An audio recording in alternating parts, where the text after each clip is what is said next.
He'll actually first pick Orianna though.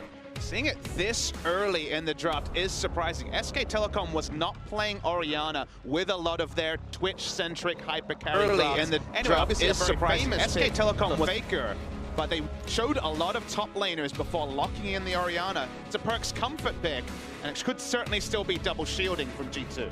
Yeah, and if they end up locking in this Karma in the next 4 or 5 seconds, it does give them most likely 2 pushing lanes, but they opt not to.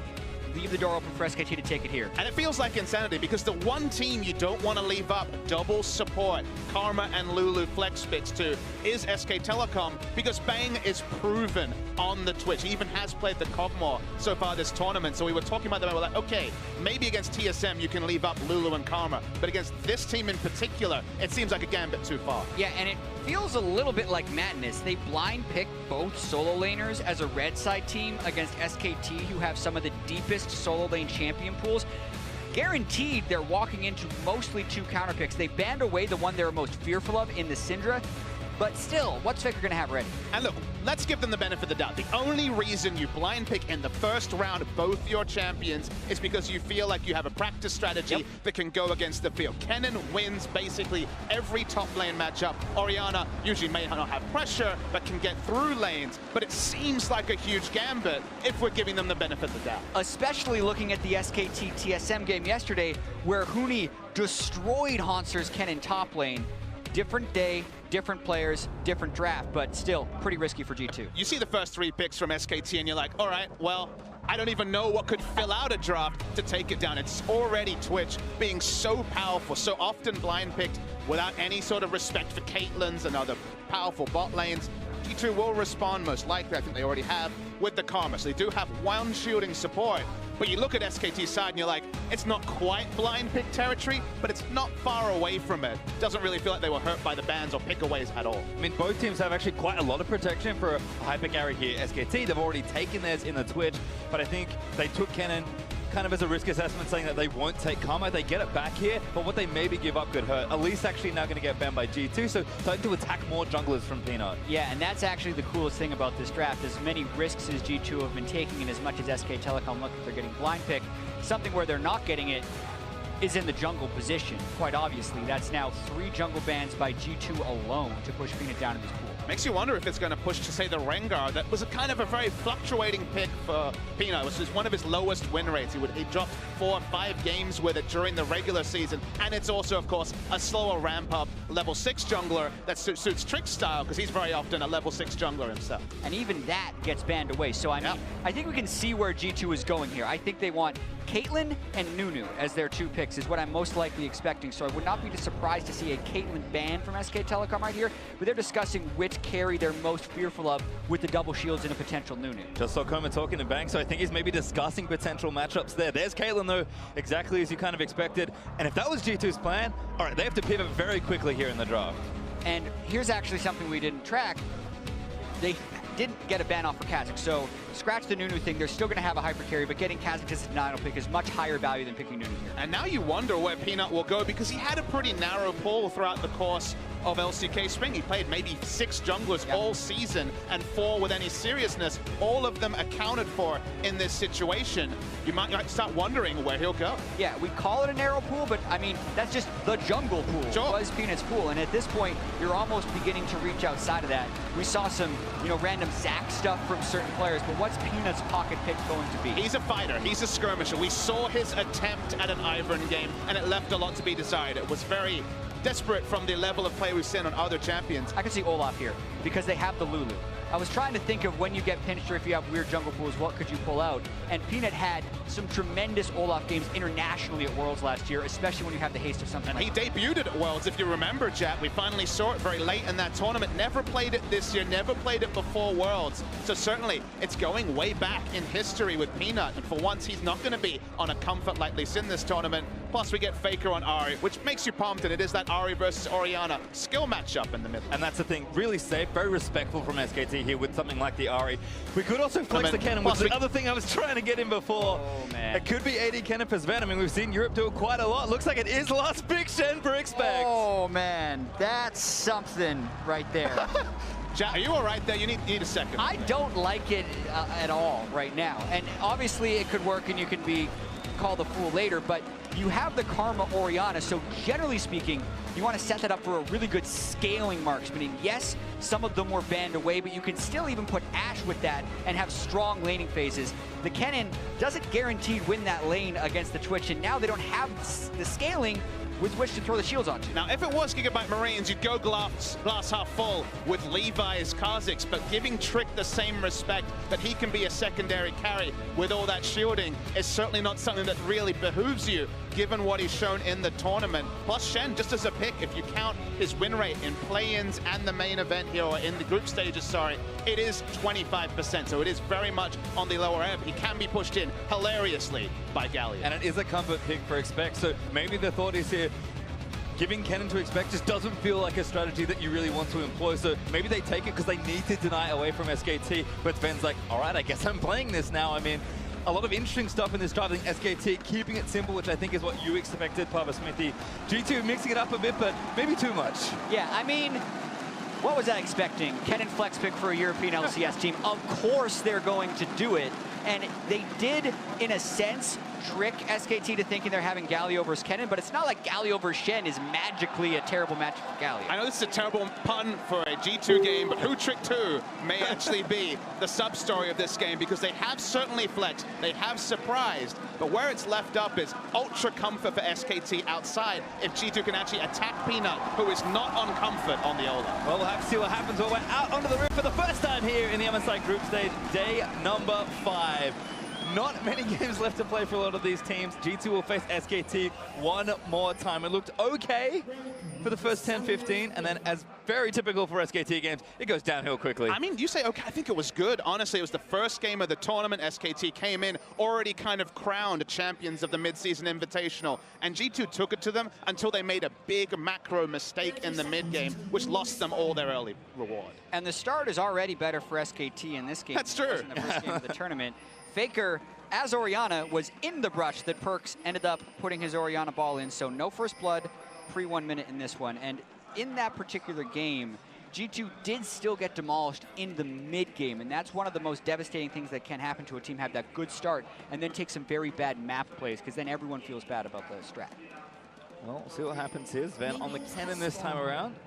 Have to double check if he's played it in the EU LCS, but of course you look at Reckless in that region, there are a ton of players on that champion. It's fun to think about and start theory crafting. Seeing more Galio, and you're like, okay, where does Galio fit in? Who will he be ulting is kind of the big question, because that heroic entrance is such an iconic ability. You have to feel like if SKT can push up top lane, which you can almost plug and play, almost certainly against the Shen, Olaf can go pretty damn aggressive and have Ragnarok and also the heroic entrance to back up counter jungle. That's exactly the thing that I think SKT would be banking on, is if Peanut can get ahead in this early game, as he has many times on the Olaf. His ability to run people down and having the damage reduction from a Galio ultimate as well as that backup makes him even scary. Top side of the jungle is definitely going to be his friend, so he might actually start contesting. Maybe around second red spawn, when the Galio ultimate is available, he can play pretty Rambo, and it's not quite a Twisted Fate from the mid lane when it comes to backup, but the heroic entrance is right up there with it. Yeah, just a reminder, Olaf gets a lot more attack speed the lower he is on health, so that's why Peanut went so low on blue buff and is staying low. It's a bit of a mind game as far as arrogance goes with the Olaf, staying low and not thinking you're going to get counter jumped. But it is also one of those things where you give over a bit of information about jungle pathing when you're Olaf, because it's pretty predictable for an Olaf to start blue, even if it's not necessarily the most obvious path. It's not likely to be a Raptor start with the Olaf, it's likely to be blue. So even though G2 haven't put down deep vision, you can kind of make an educated guess just from the draft of Olaf. Well, just looking at the minimap right now, Trick is going to go ahead and finish off this blue. Looks like he's backing up towards a different camp, so a lot of early jungle farming so far. Other than that, those sidelines for SKT pushed right up. So Peanut's kind of getting covered here if he is kind of farming it out a little more. Perkz does have some traction here in mid lane. Trick might be looking for something here. I mean, Kennen's strong laning phase is actually more related to the Hurricane and, of course, laning against melee champions in top than in the bot lane. When we had Kennen as an 80 carry many moons ago, he had longer attack range, so his actual laning phase is actually pretty static. He doesn't have AoE, really. He's not going to be diving into the minion wave to clear with an EW. No lightning rushes offensively, so he's actually going to be pushed in by Twitch, which is a very strange scenario. Exactly. Twitch and Lulu can wave clear fairly well. Kennen not matching Twitch, whereas Lulu more likely to match Karma. That's why that lane can be pushing. Not to mention, Bang and Wolf just play more forward in their lane by style than G2 have this tournament. I'd argue that if you think of any meta AD carry, even Ezreal, Kennen probably pushes less than Ezreal because it doesn't have the long-range auto attack and attack speed. The Mystic Shot is the trades are looking pretty good for SKT, and Peanut is around bot. Yeah, Ignite for Wolf as well, so this lane could get aggressive very quickly. Looking at Vent holding onto their summoners. Peanut looking for a recall, does cancel it. No one going in just yet. Yeah, notice how Peanut saved his smites for the latter half of his jungle clear, so he was then full health in order to go to the river. He was mainly just sitting there in case Trick was there for a counter gank. A little disappointed that actually he was there because Trick had just been in that brush about 20 seconds prior, and it's very rare for a player to re-gank a spot in 20 seconds after being clear like that, but didn't lose much time and was generally there for safety, so a fairly SKT style play, taking a very small negative play for preventing a larger one. Faker takes not the best trade. We have a bit of breathing room in the game as the jungles kind of recall. I want to talk a little bit about Twitch, because we talked about Bang being very much favoring the Twitch ever since the final. That was the first time he had taken out this season. One of the reasons why I think SKT is that much better with Twitch than basically any team in the world is even in their losses, which game there was only one this tournament, and the early games where they've been a bit wayward, SKT always have jungle pressure. It feels like even when they're 5,000 gold behind, they're trying to pressure in, steal away jungle camps. It never feels like SKT are only dealing with the dregs of a single Raptor camp, for example. They're always able to push stuff up, and whenever you have map control, which for SKT feels like 85% of the time, the threat of the ambush, how aggressive you can play and how much you have to respect around a Twitch, not even taking into account the ultimate and the late game team fighting, makes Twitch just that much more of a headache to deal with. And to add a little bit to that as well, Huni and Faker are such threatening solo laners that apply so much pressure. Twitch, when he's at his worst, is getting focused and camped and resources are going to shut him down. But if you do that against SKT, that means you're no longer committing resources to shutting down Huni or Faker, and then they will generally thrive in the solo lanes. Well, having a look right now, Perk's actually doing a nice job getting aggressive in the face of Faker, was consistently pushing him back into that turret. Faker has back now, should have time as he picks up the lost chapter to get back to the wave, but Perk, it's level 6, he's going to try and shove it out. We'll get it back there as well as expect. Pounce on a Huni, bit of damage back there, but a nice Justice Punch into the Winds of War. Just trading back and forth. I don't expect too much to happen here in this 1v1. Yeah, but I do have to credit Expect right here actually having a slight minion advantage over Huni. He did expend his teleport to get it, but he'll get back his global presence at level 6. And in a lane where Shen is completely outpushed, it is good to not be denied CS and now has itemized some magic resist to make it difficult to push him out of it. It sounds like a weird scenario to talk about, but the skill of last hitting now that the nerfs have come through to the Q specifically on Shen when it comes to minions. Not talking about the pushing war that we know Galio will win. The last hit's irrelevant because at the end of the day, on the Galio, you're a bit like a Victor when you get Hex Score. You're kind of eating the wave and you're not always going to get everything. You're going to get the backline minions, you might miss out on some others, so it's very much about trying to push in as Faker. The worry here is whether or not he can roam. Faker's going to ult in and so is Galio. Give her a try. No, doesn't get a point blank. Perk doesn't pull the trigger on the ulti though. Respects the flash from Faker, but lives the ult in. Oh, ulti's back. Perk's looking for the kill. Gets it down, but here's Galio and Peanut surfing in as well. SKT commit a lot there, but Perks gets out easily. Yeah, Perks did very well in that instance. He didn't get hit by all of Faker's spells in the all-in because that was kind of the strategy, is Ahri deliver the Galio to the Orianna. That didn't happen, and then to add insult to injury to SKT, Huni had to ult defensively, so that hurts both of their solo lanes. Look at this, G2 actually outlaning both Faker and Huni early on. I mean, whenever you pile in resources and get no gain, that is net gain to the enemy team, when in this case is G2, so big for them as already does profit from the fact that a control wall was put down. So they do have that top side control we were talking about. You know, pathing around top, but not realistically looking for a turret dive. But yeah, SKT, they have been largely keeping it simple, but the execution does go wayward on that. Yeah, and unless Huni can poke down Expect, that dive is actually really difficult.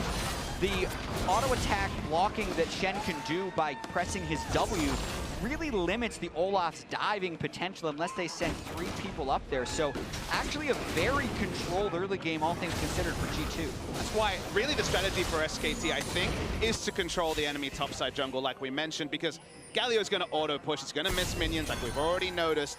Very new into the meta, very difficult and haphazard to get the auto-attack in when you're largely under turret anyway. So it's really on Olaf to profit from the fact that top lane will be perma-pushed into Shen's turret. And we've seen a little bit of that already. Cooney moving up, getting wards deep into that side of the jungle. Peanut did steal away the red as well, so you can kind of see where SKT are putting a lot of their pressure. Other than that, though, seriously looking great for Perkz in the mid lane. Actually 20 up on Faker right now, and no first blood given just yet. Gold nice and even. G2 happy to play a nice controlled early game and looking strong here.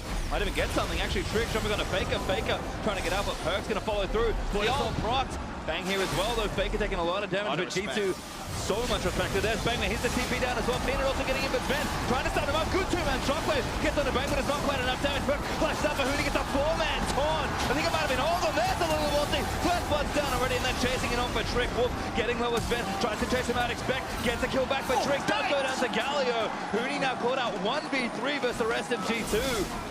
Can he get out of this one? He doesn't have his ultimate. He's going to get stunned by Sven. He needs to try and run out, but a good block on the Justice Punch. Damage is massive, though. Galio doing so much in the early stages, but I think it's enough. There's the taunt. Sven gets another kill. How is Galio already a raid boss when it comes to tankiness? The snipe away to get the second kill as well. Hooney's Galio yesterday was monstrous against TSM, and the lead he's got already after a bit of a haphazard laning phase is going to really reward SKT. Yeah, timing on the teleport gives him the 2 kills, but G2 was able to get 2 over, so we were nearly in a standstill before that, and we're mostly in a standstill after. We're going to watch this one more time, though. The big thing is Bang's sneakiness getting into lane here, because you start the fight by chucking Faker low. I was actually expecting a shockwave early on to try and catch Faker, but they're respecting his flash. They don't want to blow shockwave onto nothing, but it's Bang who surprises them, and then Perkz without summer spells can be run down. I really respect them for actually pulling off, expecting Bang to come in, but Hooney's teleport, and then getting basically everyone on the taunt into the wild growth. No one has health bar or really resources to follow up on it, so it is very much a solo mission, so it's actually relevant that Hooney snipes away the second kill. Otherwise, SKT would have traded down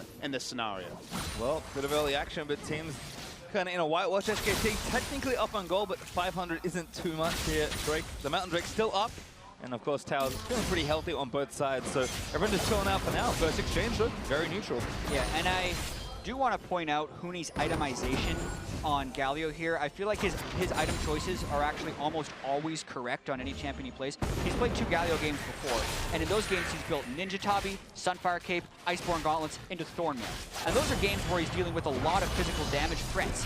Here, even though Kennen will do physical damage, it's a lot more magic damage, and the only real physical damage is from an assassination character who's never going to be hitting him. So he's going Spirit Visage first, and most likely Mercury Treads after that one. I really love the choice. Bagoon again, 2v2 starting. Shockwave hits Peanut, but he all through it. Now Trick caught out of position, just has to run him down and try and get a sniper. Faker gets the kill. First 2v2 win, SKT. Yeah, really close skirmish there, able to back away in the bot lane. Also some trading, but trading up is SKT. This time Faker does actually hit the skill shot to pick up his first kill of the game. The Orianna Shockwave, you really didn't contribute much, just a DPS onto the Olaf because the ult was already popped. Yeah, and there's much more tankiness on the side of SKT, not to mention in skirmishes like that, the Ignite can actually turn the tides when the levels are very close. So notice how Faker jumps in, doesn't even get both parts of his Q, and misses his charm. So that's why G2 feel pretty confident, but they didn't quite focus right, and now Perkz is without summer spells. It again, Perkz trying to get back to his charm, but he's got no chance. Faker nails that charm and gets the kill. Yeah, first charm he hits, but of course got the previous kill, and now that really tilting strategy of having to walk to lane, the walk of shame, the second time after you die, after a repeated gank, and Faker pushes up. Trick's taking a bit of free damage. Another charm. Might look to dive. No, not yet. Just damage on the turret. Great snipe. One more. Peter lines it up, takes down Trick. The Lee Sin mechanics coming into the fore on the cube, but Trick didn't need to walk up. We've seen too many junglers this tournament get disrespectful walking up to line skill shots, and Trick plays the ultimate price. Situation where you're damned if you do, damned if you don't. He backs away, they give away first turret to Faker, but because he could not dodge the Qs from Peanut or the charm from Faker, he falls. So gets outplayed right there, and that's an 0-3-0 hazard. And now you have to adjust your emotions because G2 were playing very well through their mid lane, but 2 deaths and the turret going down when they were behind the goal is not lane. 2v2 going to be a 3v2 right now. Here's Expect with a stand United. Look at the whoop, and a great knock up there. He's going to deny that now. Bang turns around, but gets exhausted and stunned. Damn. Wolf talks about it's hard for supports to make highlight plays. That's about as highlight as you get on Lulu. Interrupting, expect mid-taunt. Oh no, this just feels so bad for the mid laner. Peanut's gonna run Perkz down with the ultimate ticking away. Actually ulti there by Perkz, but it's just not enough. Perkz, no tower to get to. Here comes Galio. Peanut, low on mana, might actually save him, but Huni is gonna chase it. He's got flash. Perkz gonna have to go towards absolutely no one. Teammate's not there, but might just run away far enough as the blast cone should get him out. But Trick walks into a Galio. He's a charm now as well. That's a mistake. Just as much for the knockup. Gets out, but Faker's got more than enough dashes for that one. Trick's not really acceptable to die in that manner. Back to back, you have to say largely. Perkz did so much work. Sidestepping skill shots will get out, but his jungler just sweetens the engage for SKT. Yeah, about to give Perkz credit for dodging those axes at close range, which he deserves, but then Trick just throws it all away. By trying to walk straight into a Galio when his mid laner was nowhere to support. Yeah, 0-4 and 0 stat line for 13 minutes. I mean, these players have very different stat lines. They've been playing different styles of champions. By trying to walk so the straight. DPM stats that, for example, are floating around are misleading. But Peanut has been on the top, and it's another one of these wayward early games for Trick. Yeah, unfortunately for Trick, he falls towards the bottom of almost every statistical jungle category in this tournament. Low kills, low damage, low KDA as well. But watching this one... Why?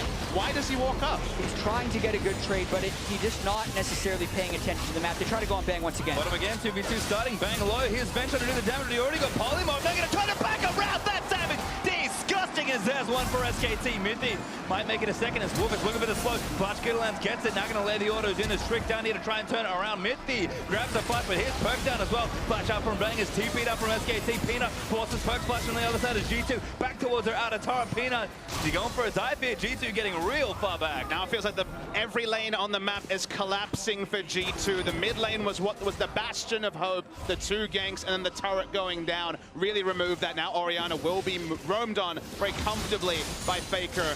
You know, so little Expect can do in the bot lane, and even in the top lane, and bot lane is already also feeling the brunt of the pain. And these are the disaster early games you hope to avoid. Expect was holding up in the top lane for quite a while, but Huni has made such a large impact on the rest of the map. Since then, you're seeing some of the advantage, and also outplays by pretty much everyone else on the SKT lineup. And that's kind of been the thing for SKT this tournament, has been the casual sidesteps on skill shots that we don't necessarily see with any regularity from other teams. The interrupt from the Wild Growth also. So we're going to see a replay. This was once again G2 opting. They wanted to have a pressure point. They wanted to be winning in at least a single lane, but Bang turns around. We know what Lulu can do, and a crit comes through from just the Brawler's glove, and that cements the first kill. Yeah, even though G2 were the ones to engage that, they weren't even close to being able to win that fight. So that was definitely one of those situations where they really felt the need to make a play, and I think we're hoping they could catch Bang without Wolf there. But Wolf was in Fog of War, I believe, and surprised them. And now it feels like we kind of have to take a step back, because we have to remember that, okay, G2 probably penciled in this game as a loss. SKT came in heavy favorites.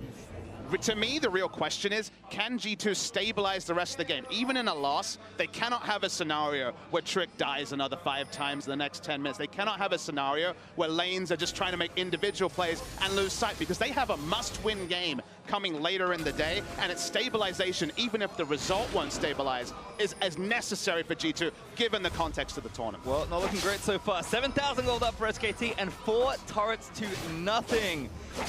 I think Perkz has to feel so frustrated because Ari, despite being behind, has made so many other plays. I mean, Faker's Ari is pretty good when you have Peanut as your jungle backing you up and Huni as your Galio coming down from top lane. Stuff like this happens where Huni and Expect are trading, and Expect, he's not winning.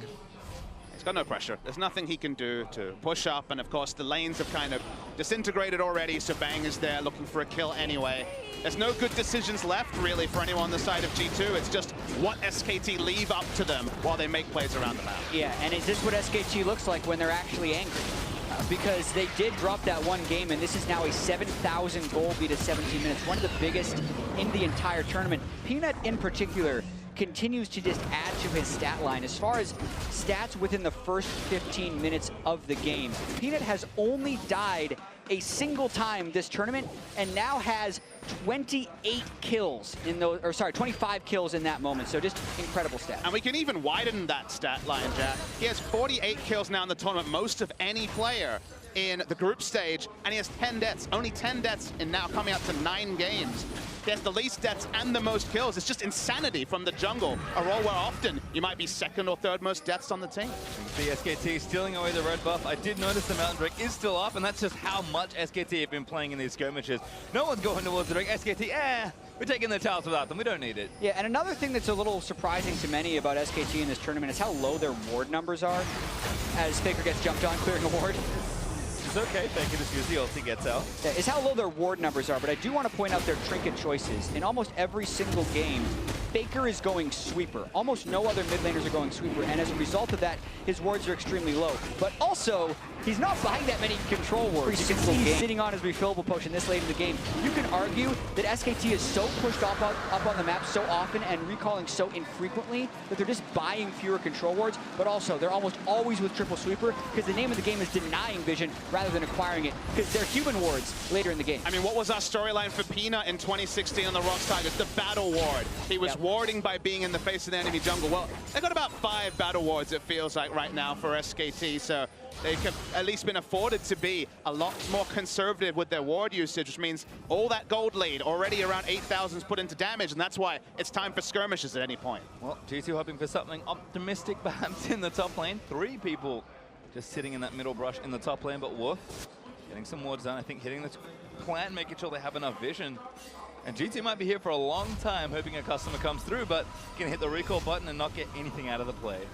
SKT doesn't need to go there. You know, they don't need to go there. They have some information about what brushes were crossed, so they may have an idea what side of the map the enemy is on, and that's why you can see Faker already popping the sweeper, already shooting his Q through brush, because why give over anything? That's what they were probably criticized for so much yesterday, was what they gave away, and today was about tightening the fundamentals going into the bracket stage. Yeah, they also had the buddy system right there. Wolf was hanging just far enough back, and that's kind of what he was doing in the bottom lane with Bang there that allowed him to turn the 2v2. Well, here we go though. Play starting stage United on this Vemba. Faker looking for the 1v1, going to be a 2v1. No, 3v2. SKT, of course, there first as Mindy's going to join and try and save the teammates back. But for Shockwave barely gets Wolf, and Sven just gets annihilated by Peanut, the Wild Growth, keeping alive through everything else in G2. Every Bang's waiting. Going wrong, and here's Bang.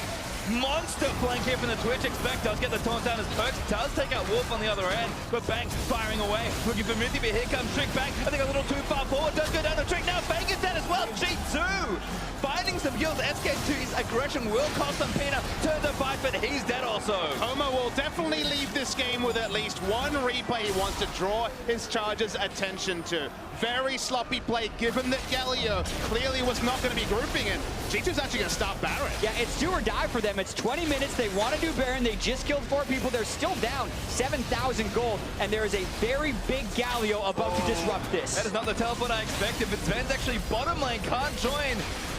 The 4v1 G2 right really now. want to try and get it in any way possible, but Hooney is going to disrupt. We're going to take down Perks. G2 have to pull off Baron, and Hooney with a great TP, despite not joining the fight, does get G2 off Baron.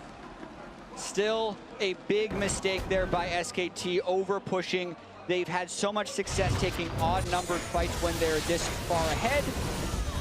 Let's watch this one more time. Sven is able to survive the initial onslaught, and that's key. Yeah, they open up against the Shen ultimate, but they had 2 people coming in and also the Twitch ready for stealth. So you understand the start. Sven is delayed, and you're like, okay, SKT have a big gold lead. This is fine. Bang sets up for an engage, but actually gets very low value. So it comes out of stealth, starts the ultimate, expects taunt hadn't been used. It's used effectively, and look at how many auto attacks Bang loses out on. He actually puts out relatively little damage in this fight. Yeah, exactly. Bang was hoping for the amazing flank behind them, but G2 actually pushed up beyond that point. If Bang opens up in a different position in this fight, I feel like SKT actually wins it if he opens up on Perks' Orianna, but he chose an area very close to Shen, didn't expect to still have taunt, and he pays the price. And it's one of those also little situations where to be a fly on the wall on why Hooney never teleported, because you'd have to imagine he got a call from his team to just take the turret, don't worry about it, we'll get out, or we'll trade up. Either way, a call somewhere along the line seemed to be wrong, even though he did get the bot lane objective. Things at it again. Ulti going to be propped on Sven. Perks here to try and protect him. Too much damage. Burns down for the poison. Bang. Yet another one. Well, Snowball looks like when you have the extra items. Running in again. SKT looking for a tower dive. Actually, Perks no flash. Does Shockwave on the Faker. Charm going to miss, but Peanut's going to run forward. Ragnarok will not be stopped. There's a shutdown.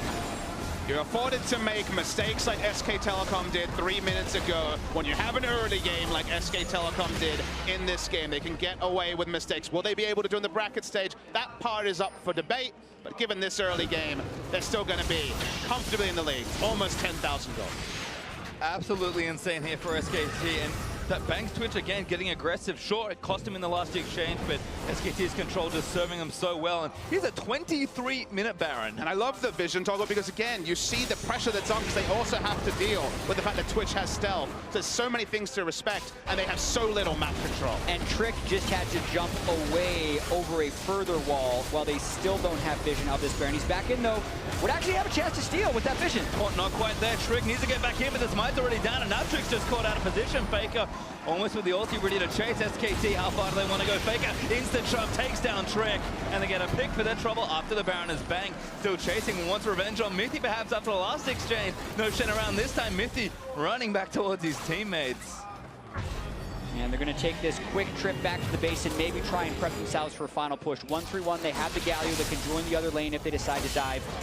This size of goal lead at 24 minutes you actually don't often see, so SKT going to try and push this And fast. you can't even say words like the outscale word or anything for the side of G2. It is Kennen AD carry. We did scrutinize the comp when they went for the Shen last pick, saying, well, in the mid game it could be oppressive if somehow Shen is massively ahead, if Kennen's massively ahead. But that was literally the only real win condition, barring catastrophic mistakes, that you just aren't really assigned to SKT. Exactly, and the bot lane Kennen is still about the split push. It's just a different way of trying to get there instead of throwing him in the top lane. And when you fall that far behind in the early and mid game, you just never have the opportunity to set up the split push and never get an advantage in any of the side lanes. And in general, just the amount of time SKT are out on this map, these are long shifts for these boys.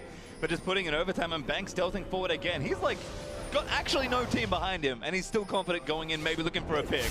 Actually opens up on a Perks. Faker on the other side hoping they take the bait, not this time. It was really fun watching Bang's movements because it felt like any two was golden. He was, when they saw the third person roll in, he was like, okay, maybe I'm going to step back. But this is the same Twitch we saw in the grand final, walking up to a Malzahar in a mid lane and being like, well, I'm going to be fine. I got QSS. I'm going to get a double kill.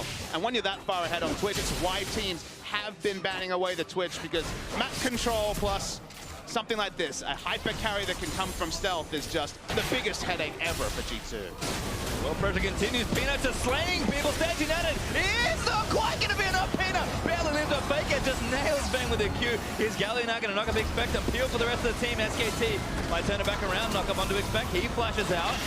G2 still defending, but SKT playing with styles and so much aggression. Yeah, I mean, Peanut just beast modes right in there onto Sven. It feels unfair when Peanut's this far ahead just running at your carries. I mean, what can you do? They have a Shen ulti, and it's still not even close to enough with Faker there. It's on the Olaf. They targeted him so hard, and yet he still found comfort on a pick he hadn't played all year. SKT want to finally break the base. And it's broken. Bottom inhibitor turret down. Bottom in here will follow shortly. G2 running back towards their fountain, hoping something happens. But SKT still complete control. Will maybe end the game before the next Baron spawns. Yeah, and I mean, Phase your time, you asked Back what towards can G2 do? And I'll say play for late game, but that's the next game. TSM is the late game at this point because they know that their way in, there's still ways into the bracket stage with the victory over TSM. Ooh, so. Flash, my team alive, no back flashes forward! I think it's gonna cost him his life. Bang! Bit silly, Trickle taken down. I saw your finger wave there, Pastry Time. We were right there with you. Unnecessary mistake, but again, not going to be consequential. You'd have to imagine the context of the fight. Peanut's 2 levels up on the enemy AD carry. Was levels up on the mid laner as well for the majority of this game. Clean up the kill. Peanut gets out. I am surprised that Sven waited so long to flash. Peanut was going to have to take time to clear onto him. The taunt would still technically be able to reach the Olaf. Speaking of Olaf, this is the replay, right? Peanut at it again here. Actually, 1v3 running away. Good shockwave there after the Ragnarok wears up. Peanut goes down and says, all right, starting to get a little bit sloppy. Yeah, they're just having fun, it feels like, at this point, SKT. It's reminding us of SKT versus the Gigabyte Marines first round match where they opted into a death match because they could. You can say, though, that G2 picking up these kills is going to be raising spirits. Just picking up a kill when you're on this stage, when you know that your biggest task is ahead, it is that match against TSM. Picking up kills on the names that you know and love is big for the G2 members because they need any semblance of confidence. And remember, they are 0-3 if you include the 2 games from yesterday in a row, absolutely. And they really need to pick up. It's a must-win game later, so any sort of steadying influences from inside the game are welcomed, given that, again, we still aren't really crediting them with a chance to come back 12,000 gold behind. It definitely depends on the team, the way they can recover from victory and the ways they would preferably lose, right? Because we actually had a pretty big discussion about this. Oh, man. In the catcher pit, and I think there are very varying opinions about, well, you'd actually rather win fast. You really don't want to be winning and then lose because then you're going to be more tilted after the loss. But so much of it will depend on the individual. If Perks had off there, that would have been sick, but he does instead to Faker. Just dashes forward. I was smelling a play there for Perks, but not a mind reader, and bang. Just playing so far up with this round. Yeah, they're not playing 3 lanes. Of course, the super minions are pushing in bot. They just want to break the base in a second spot. SKT just want to finally put the icing on the cake, which is the victory in this game. Exactly. We also have to note a win walks SKT as the number 1 seed. Surprise, Peanuts in again. Here's the Galio ultimate to follow through, but that is diving through. Quite a lot of growth on 3 men there. And the ultimate from Zed. I don't think he's going to cut it.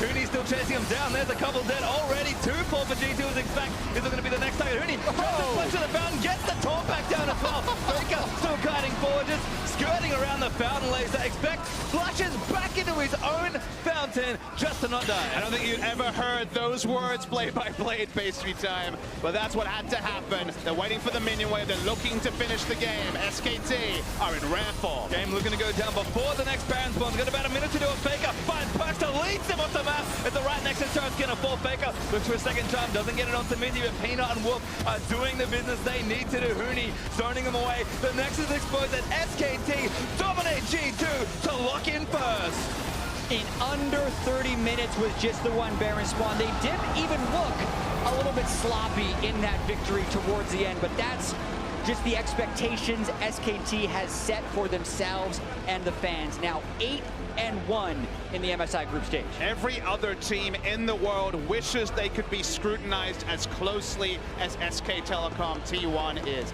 Every team wishes that even in a game that they did not look like losing after about the first 8 to 10 minutes, people will criticize them for over-engaging, for having a bit of fun, for diving in for KDA. But that is SK Telecom T1, a team that has won every international tournament they have competed in ever since Worlds 2015. And they're now locked in as the first team. And whichever team finishes fourth, and there could certainly be a lot of headaches to work out who that is, are going to be very scared about the proposition of a best-of-5 against SKT T1. And like you said, we just have to look at the little things. I mean, to be fair to SKT, it's not just us that have to scrutinize this team so heavily because they are otherwise so good. You know Koma's going to be in there, especially on that engage towards the top side, saying, what were you guys thinking? But apart from that, they're the best team in the world for a reason. They can afford to make some pretty horrendous mistakes at times, and it just feels like it doesn't matter. Absolutely. This is actually the first game Hooney has played Galio and not been the most damage on his team. So he's been so dominant on that champion. Still another super strong game from him. We're still finding little things to be hyped about, little things.